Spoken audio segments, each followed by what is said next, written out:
संतापुर गांव में बिंदु नाम की एक महिला पापड़ बेचकर अपने परिवार का पेट पालती थी। एक दिन बिंदु पापड़ बेच रही थी कि तभी बिंदु के पास गांव का व्यक्ति राकेश आकर बोला, बिंदु दीदी, लगता है हमारे गांव में स्कूल अब कभी नहीं खुलेगा। ये क्या कह रहे हो तुम राकेश? बिल्कुल सही कह रहा हूँ दीदी। सरकार की तरफ से कुछ लोग गांव में विद्यालय खोलने के लिए गांव आए थे, पर उन्हें विद्यालय खोलने के लिए जो स्थान पसंद आया वो मुखिया का इलाका निकला। अरे राकेश, सीधे सीधे ये क्यों नहीं कहते कि मुखिया ने स्कूल खोलने के लिए अपनी जमीन देने से सरकार को मना कर दिया है? आप बिल्कुल सही कह रही हैं दीदी। मैं इस बारे में मुखिया जी से जरूर बात करूंगी।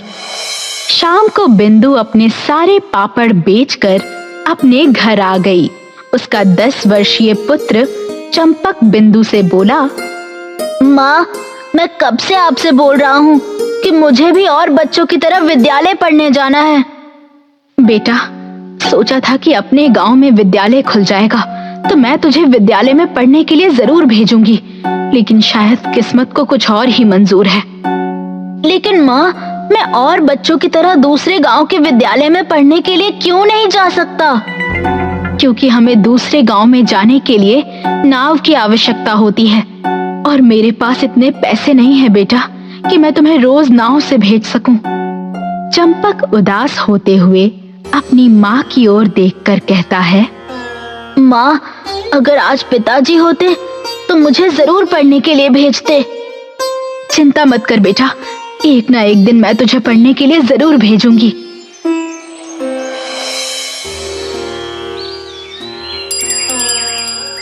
अगले दिन बिंदु अपने पड़ोस में रहने वाली अंजना ताई के यहाँ पर पहुँच गई। क्या बात है बिंदु, आज गांव में पापड़ बेचने नहीं गई क्या? मुझे आपसे बहुत जरूरी बात करनी है ताई। आप तो जानती हैं कि मेरे बेटे चंपक को विद्यालय में जाने का कितना शौक है। वो पढ़ना चाहता है। सोचा था गांव में सरकारी विद्यालय खुल जाएगा तो अपने चंपक को वहां पर पढ़ने के लिए भेज दूंगी, मगर मुखिया जी ने सरकारी विद्यालय को अपनी जमीन देने से इनकार कर दिया है। अब तुझे क्या बताऊं बिंदु, सारे गांव का यही हाल है। अरे गांव में जो अमीर लोग हैं वो तो अपने बच्चों को दूसरे गांव के विद्यालय में पढ़ने के लिए भेज देते हैं। अब हम गरीबों के पास भला नाव का किराया कहाँ है? अरे अगर दूसरे गांव का रास्ता कच्चा भी होता तो भी हमारे गरीबों के बच्चे पैदल ही चले जाते, मगर हमारी तो किस्मत ही फूटी हुई है। दूसरे गांव जाने के लिए हमें तालाब को पार करना पड़ता है।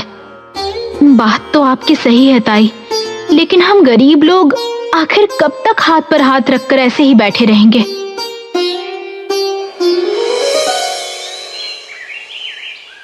अगले दिन बिंदु मुखिया के घर पर जाती है। बिंदु को देखकर मुखिया मुस्कुराते हुए कहता है, क्या बात है बिंदु, अगर पापड़ बेचने मुझे आई हो तो मैं पापड़ को खाना पसंद नहीं करता। बोलो क्या बात करनी है? मुखिया जी, मुझे आपसे बहुत जरूरी बात करनी है। बोलो क्या बात करनी है? मुखिया जी, मैंने सुना है कि सरकार की तरफ से कुछ लोग आपके पास आए थे। हाँ बिंदु, तुमने सही कहा। वो मूर्ख सरकारी विद्यालय खोलने के लिए मेरी ही जमीन मांग रहे थे। मुखिया जी, आप तो गांव के मुखिया हैं। अगर आप उन्हें अपनी थोड़ी सी जमीन दे देंगे तो यहाँ पर एक विद्यालय खुल जाएगा। गांव के वो बच्चे जिनके माता पिता गरीब हैं, जो दूसरे गांव में बने विद्यालय भेजने के लिए नाव का किराया नहीं चुका सकते, उन्हें कितनी आसानी हो जाएगी। यही तो हम नहीं चाहते बिंदु। आप कहना क्या चाहते हैं?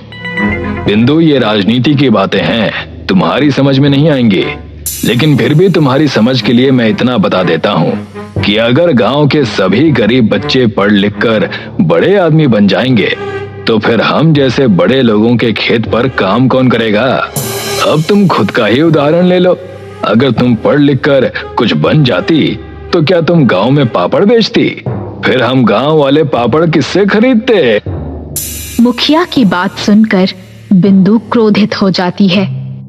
ये गलत है मुखिया जी, आपकी इस तरह की सोच गरीबों के लिए घातक है। तुम्हें जो समझना है समझ लो बिंदु। एक बात और बिंदु, तुम बिल्कुल अपने पति की तरह बातें करती हो।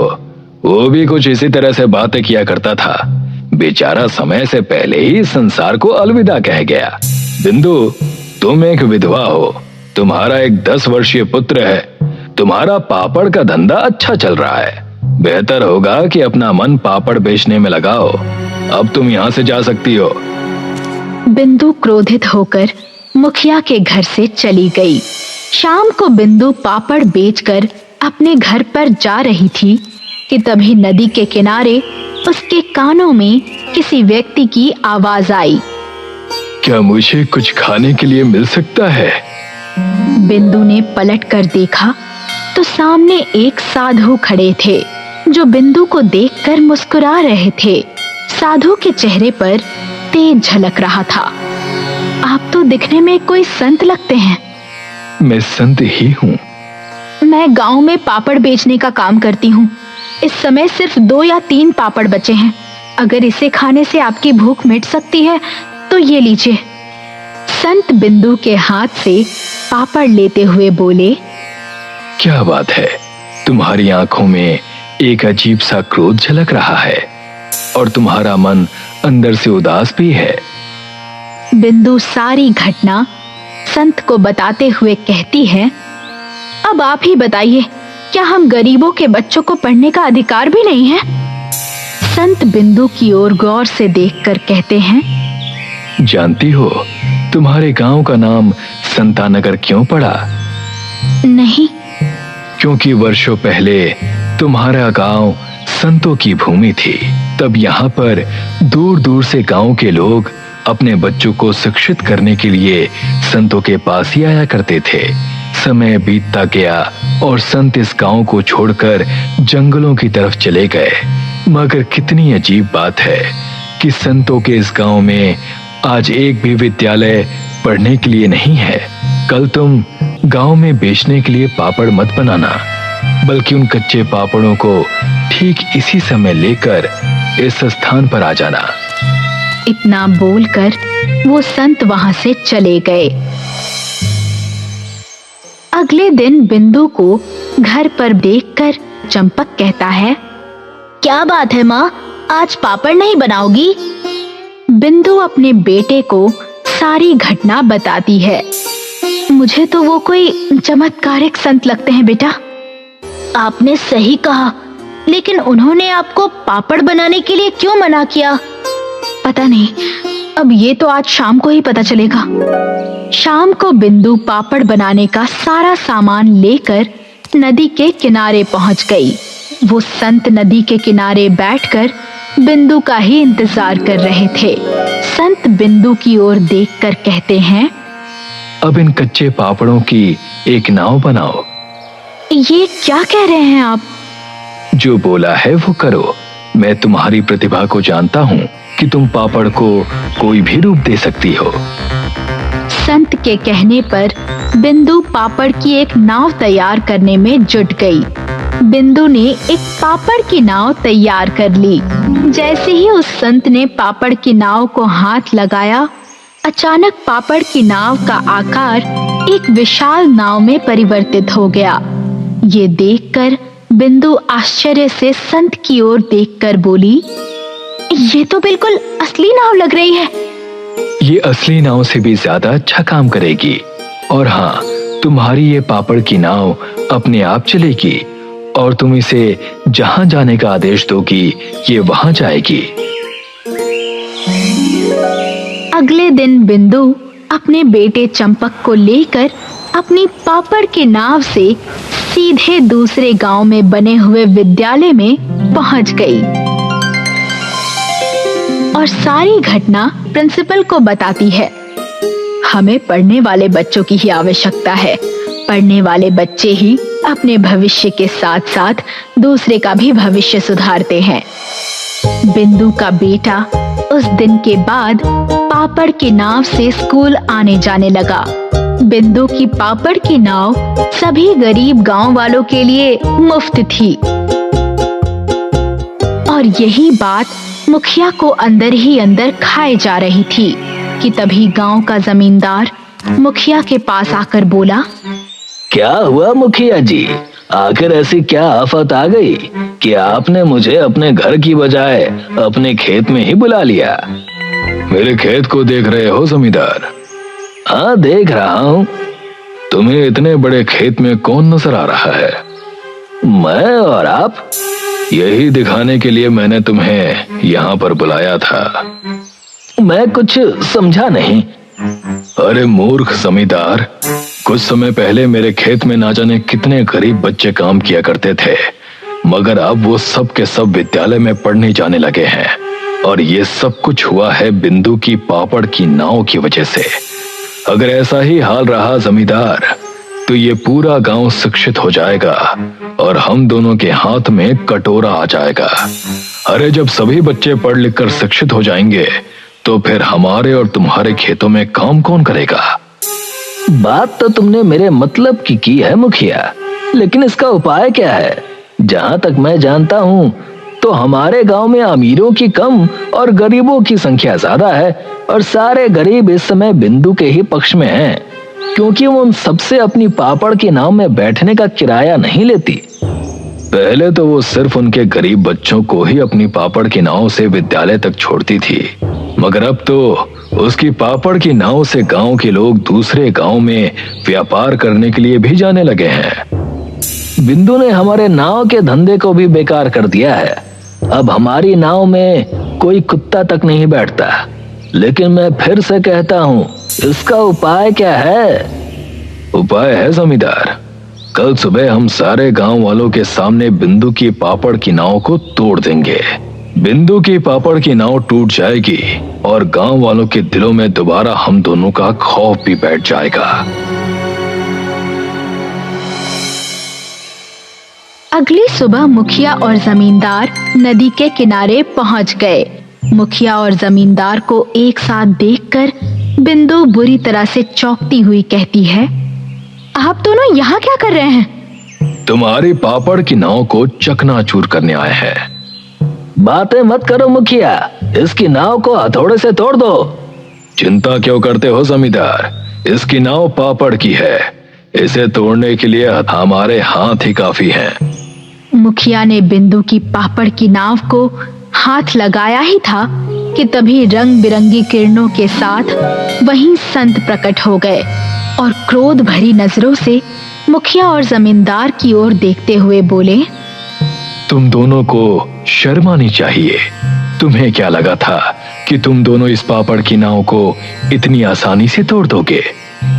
जानते हैं, जब हम दोनों को पता चला था कि ये पापड़ की नाव असली नाव से ज्यादा अच्छा काम कर रही है, तभी हमें संदेह हुआ था कि इसमें जरूर किसी न किसी चमत्कार का हाथ है।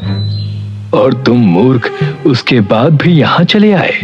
तुम दोनों ने बहुत वर्षों तक इन बेचारे गांव वालों को अशिक्षित रखा है, और इसके लिए मैं तुम्हें एक अनोखा दंड दूंगा। इतना कहकर संत जमींदार और मुखिया को घूर कर देखने लगे। अचानक मुखिया और जमींदार पापड़ में परिवर्तित हो गए और एक धमाके के साथ वो दोनों पापड़ की नाव बन गए। अब तुम सबके पास एक नहीं बल्कि 3 पापड़ की नाव है। इतना बोलकर संत वहां से गायब हो गए और इस तरह से गांव वालों को पापड़ की नाव के साथ साथ मुखिया और जमींदार से छुटकारा भी मिल गया। उज्जैन की प्रसिद्धि देश की सीमा से पार विदेशों तक फैल जाती है और उज्जैन में विदेशी पर्यटकों का आना जाना शुरू हो जाता है। इन्हीं पर्यटकों के साथ देवस्थान का विदेशी राजदूत भी उज्जैन में आकर महाराज से मिलता है। महाराज की जय हो। मैं देवस्थान का राजदूत आपकी सेवा में अपने महाराज का संदेशा लेकर आया हूँ। देवस्थान राज्य उज्जैन नगरी के साथ व्यापारिक संबंध बढ़ाना चाहता है। इन संबंधों की शुरुआत के लिए हमारे महाराज ने आपकी सेवा में एक सोने की नाव भेंट की है। क्या? सोने की नाव? सचमुच वो सोने की नाव होगी? कहाँ है सोने की नाव? नाव शिप्रा नदी के तट पर आपकी प्रतीक्षा कर रही है। हम आपके महाराज के इस तोहफे से बहुत खुश हुए। उन्होंने मेरा दिल जीत लिया है। हम आपके राज्य से अवश्य दोस्ती करेंगे। महाराज, आप उचित समझे तो चलकर सोने की नाव को देख लें। हाँ महाराज, हम भी यही चाहते हैं कि आप इस सोने की नाव में बैठकर उसका सम्मान बढ़ाएं। ठीक है, हम नाव की सवारी अवश्य करेंगे, लेकिन कालजयी के साथ। महाराज, कालजयी को दरबार में आने की सूचना दी थी, लेकिन वो नहीं आया। शायद वो इससे खुश नहीं है। क्या मतलब? कालजयी नहीं चाहता कि कोई आपको सोने की नाव तोहफे में दे। ऐसा नहीं है सेनापति जी, आपने अभी तक कालजयी को समझा नहीं है। आइए महाराज, नाव में बैठिए। और सचमुच ये तो सोने की नाव है, कितनी सुंदर है। आओ कालजयी, हम सोने की नाव का आनंद लेते हैं। क्षमा करें महाराज, आप इस सोने की नाव का आनंद लीजिए। आइए राजदूत, आप भी आइए। काश हम भी इस सोने की नाव में बैठकर नदी की सैर करते। कालजयी, तुम महाराज के साथ क्यों नहीं गए? ये सोने की नाव महाराज को तोहफे में मिली है, इसीलिए इस पर महाराज का ही अधिकार है। अरे अरे, ये क्या, अचानक तूफान आ गया? अरे वो देखो, महाराज की नाव पलट रही है।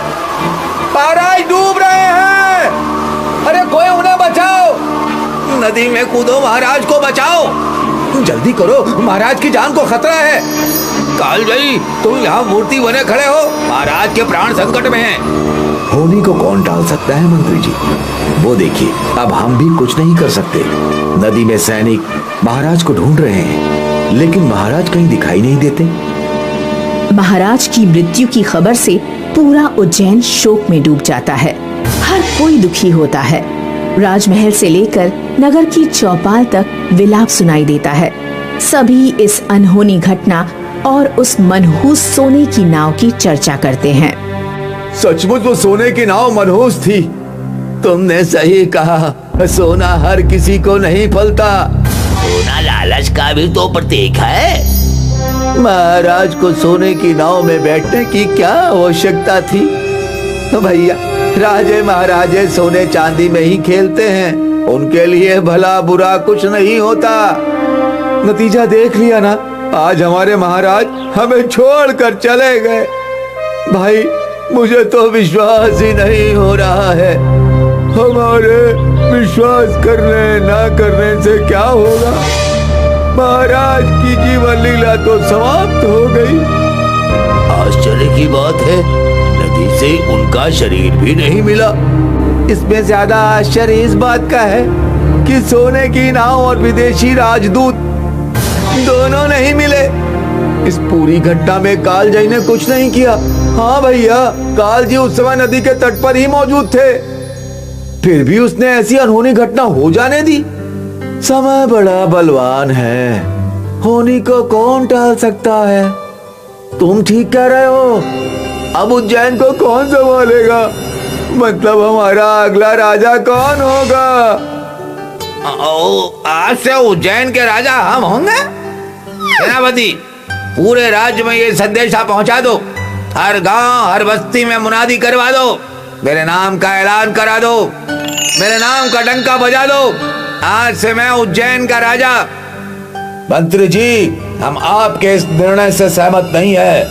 आप उज्जैन के साथ धोखा कर रहे हैं। सेनापति जी, महाराज अब इस दुनिया में नहीं रहे। हम उज्जैन के राजा बनकर प्रजा का भला करना चाहते हैं। मेरा संदेह कालजयी पर है। महाराज की मृत्यु में उसका हाथ हो सकता है, इसीलिए उसे तुरंत बंदी बनाकर चौराहे पर मृत्यु दंड दिया जाए। जाओ सेनापति, कालजयी को पकड़ कर लाओ। कालजयी तुम्हारे सामने है। कालजयी, महाराज, महाराज तो जीवित हैं। सेनापति, गिरफ्तार कर लो दोनों को। सेनापति, इस गद्दार को बंदी बना लो। महाराज तेज प्रताप की जय हो। जय जयकार मेरी नहीं, कालजयी की करो, जिसने मुझे इस षड्यंत्र से जीवित बचा लिया। महाराज, आपको इस षड्यंत्र की भनक कैसे लगी? षड्यंत्र की भनक मुझे नहीं, कालजयी को लग गई थी। मैं तो उस सोने की नाव को तोहफे में पाकर खुश हो गया था। सोने के लालच ने मुझे अंधा कर दिया था। कालजयी, तुमने महाराज को इस षड्यंत्र से कैसे बचाया? सेनापति जी, मैंने उस विदेशी राजदूत और उस गद्दार मंत्री की बात सुन ली थी। मैंने महाराज को सतर्क करना चाहा, लेकिन उस समय किसी ने मेरी बात नहीं मानी। तब मैंने महाराज को बचाने की योजना बना ली। सोने की नाव में बैठने से पहले कालजयी ने मुझे चेतावनी देकर मेरी आंखें खोल दी थी। फिर कालजयी ने अपने जादू से मुझे वहां से गायब कर दिया और मेरे हम शक्ल जादुई राजा को उस राजदूत के साथ नाव में बिठा दिया। इसके बाद जो कुछ हुआ सबने देखा है।